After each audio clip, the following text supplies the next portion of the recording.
రాష్ట్ర రైతాంగంపై విద్యుత్ పిడుగుపడింది.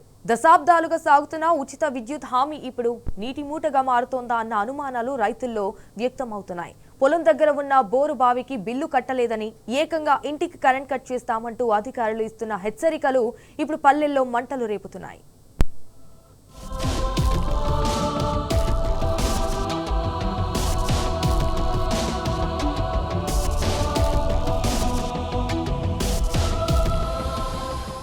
సాధారణంగా వ్యవసాయానికి ఉచిత విద్యుత్ అనేది రైతుల హక్కుగా భావిస్తారు. కానీ క్షేత్రస్థాయిలో పరిస్థితి భిన్నంగా మారుతోంది. వ్యవసాయ కనెక్షన్లను రైతుల గృహ విద్యుత్ మీటర్లతో అనుసంధానించడం ద్వారా ప్రభుత్వం కొత్త అస్త్రాన్ని ప్రయోగిస్తోంది. బావి బిల్లు కట్టకపోతే మీ ఇంట్లో లైట్లు ఆరిపోతాయంటూ విద్యుత్ సిబ్బంది చేస్తున్న హెచ్చరికలు సామాన్య రైతును బెంబేలెత్తిస్తున్నాయి. వేల రూపాయల బిల్లులను రైతుల నెత్తిన రుద్దుతూ వాటి వసూలు కోసం గృహ వినియోగాన్ని అడ్డుపెట్టుకోవడంపై తీవ్ర విమర్శలు వ్యక్తమవుతున్నాయి. ఎన్నికల సమయంలో ఉచితమని ఊరించిన ప్రభుత్వం అధికారంలోకి వచ్చాక రకరకాల నిబంధనలన్న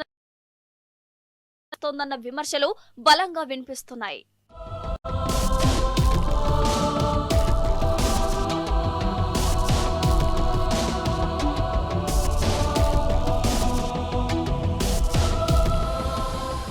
వ్యవసాయ మోటార్లకు మీటర్లు పెట్టడం ద్వారా భవిష్యత్తులో ఉచితానికి పూర్తిగా చరమగీతం పాడేందుకు పునాదులు వేస్తున్నారని రైతు సంఘాలు ఆరోపిస్తున్నాయి.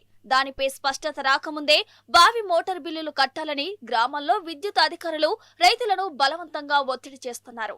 మరోపక్క సాగు భారమై గిట్టుబాటు ధర లేక అల్లాడుతున్న రైతుకు అండగా ఉండాల్సింది పోయి ఉన్న కరెంటు తీసేస్తామని బెదిరించడం వెన్నుపోటు పొడవడమేనని విపక్షాలు మండిపడుతున్నాయి. వచ్చే రాని కరెంటుతో సతమతమవుతుంటే ఈ బిల్లుల వేధింపులేంటి? ఉచిత విద్యుత్ అని ఊదరకొట్టే ఈ ప్రజా ప్రభుత్వం బకాయిల పేరుతో వేధింపులు ఏంటని అంటున్నారు. జీరో బిల్లులని ప్రచారం చేస్తూ కరెంటు కట్ చేస్తే ఎట్లా అని సామాన్య రైతులు ప్రశ్నిస్తున్నారు.